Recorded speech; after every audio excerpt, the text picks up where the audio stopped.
I think it's important for the sport to return to Chopu for the women because it is progression. You know, it's a part of evolving the sport and having the women test themselves in in one of the world's most intimidating waves. Long gone. Oh boy. Late takeoff, slip to slide for Perez. What an attempt for the local boy. It looks insane with this west direction as we'll have our first wave of the morning. Jansen Andre with some room to move. Unbelievable attempt to exit, and the lip is going to land right on Jansen's head. Taking off on the first wave of the set, and those are difficult. That'll open things up for Ace to get started. Chandeliering right on top of him, but snuck into a hollower section.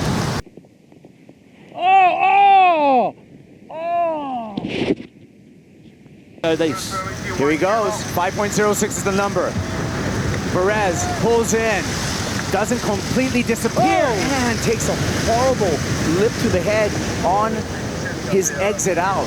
The way he managed that second section is another one, Kaipo. Sebastian Zietz pulls high, draws his line, finds an exit, skips out with the fins, and can he save himself? No, over the falls, onto the reef. We're gonna have heads up watching the safety of Sebastian Zietz. He's just popped up. This is Solly's. Oh, he got in straight off the takeoff and held it beautifully. Now remember, he needs an 8.33 on this run. Jeremy's knowledge, and who's on the next one? Ryan Calnan just got munched. We're going to keep a watchful eye right now for our Cal because... Do I, because what a heat this has been between those two. They've battled it out unbelievably. Great surfing, guys. Still waiting for the number. More on the way out of the sky. Cali Vasco straight down. Gabriel Medina is the main man who you expect. Colapinto pulls on the and almost comes out, spins on top. Yeah, I think that for me, I got on tour the 2007, so I just missed competing here at all. And it's always been one of those waves where I was like, I'm kind of glad I didn't have to compete there. But now that I'm here and now that I'm seeing all of the women together and we're so supportive of pushing each other, yeah, it's really rad. I'm glad we're back.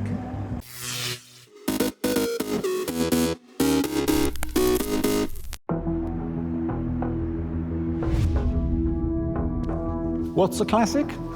A classic is something which is permanent and universal. Permanent meaning it transcends the depredations of time. Universal meaning everybody likes it. It takes a process of time. You can't create an instant classic. Anybody who says, I've just made a classic design has breathed too much public relations. If you can recognize a city from the silhouette of a famous building alone, that building is probably iconic. So in Paris, you have the Eiffel Tower. In Florence, you have the Duomo. And in London, well, perhaps you have Canary Wharf. This wasn't here 30 years ago, but now in profile, that signifies London. Or another famous example, Norman Foster's erotic cucumber, known to everyone now as the gherkin. It's fallen into the repertoire of London silhouettes. So there's something extraordinarily powerful about any design which can achieve that. Something like Coco Chanel's little black dress. It's something which can scarcely be improved. It can be improved in the details, it can evolve, but essentially it's the same concept. And I think that's what we're seeing with the Countach. It's evidently a Lamborghini Countach, but it's a completely new one as well. In 1971, when the original car was produced, it was the first demonstration of a commitment to extremes. Lamborghini had made several very fine, very exciting, very beautiful cars before, but nothing had pushed the outer limits of the envelope as far as the Countach. For me, a car is an object of contemplation in the same way as a building or a piece of sculpture or a work of art is. Finding an object as so dedicated to materiality as the new Countach is absolutely thrilling and a wonderful testament to mankind's belief in beauty. If humankind has any appetite for icons in 50 years' time, I think the Lamborghini Countach will be among them.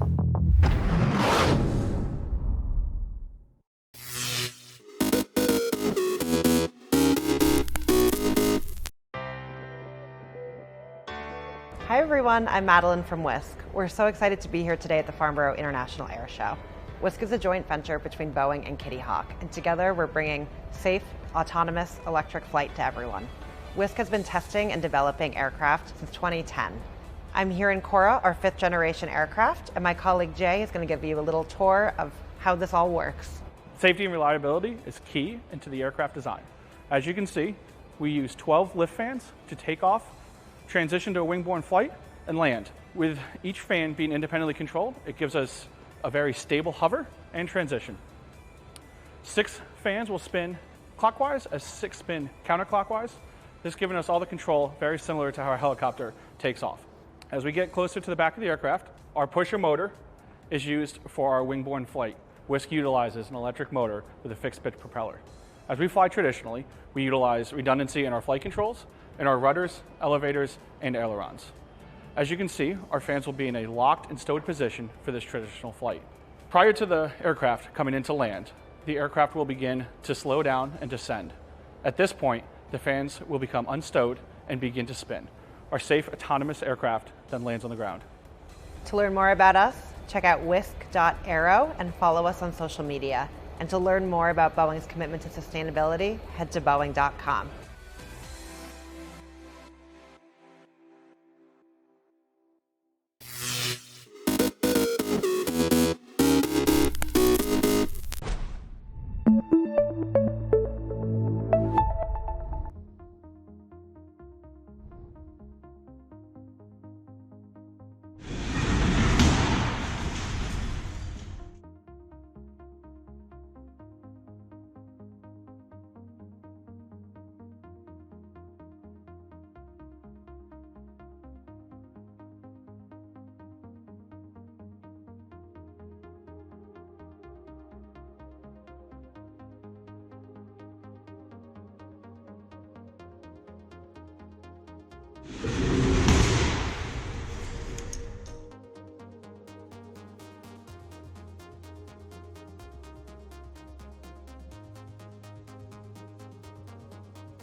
August 12, 1972. The last American combat troops leave Vietnam. All remaining U.S. troops are withdrawn the next year as part of the Paris Peace Accords. Vietnam is reunified under communist rule more than 2 years after that ceasefire agreement is reached. 1944, Joseph P. Kennedy Jr., older brother of future President John F. Kennedy, is killed during World War II. The 29-year-old Kennedy and his co-pilot die when their Navy plane, filled with explosives, blows up over Britain. 2004. And so my truth is that I am a gay American. New Jersey's Governor Jim McGreevey says he'll resign after saying he had an extramarital affair with a male aide. The aide, Golan Sapel, denies having an affair. He claims the governor sexually harassed him. McGreevey steps down 3 months later. 2000. Tragedy for Russia's Navy in the Barents Sea, part of the Arctic Ocean. That's where the nuclear submarine Kursk explodes and sinks during naval exercises, killing its entire 118-man crew. And 1881. Cecil B. DeMille, the movie producer and director whose films include The Ten Commandments. Remember this day when the strong hand of the Lord leads you out of bondage. Is born in Ashfield, Massachusetts. Today in History, August 12th, Carlotta Bradley, The Associated Press.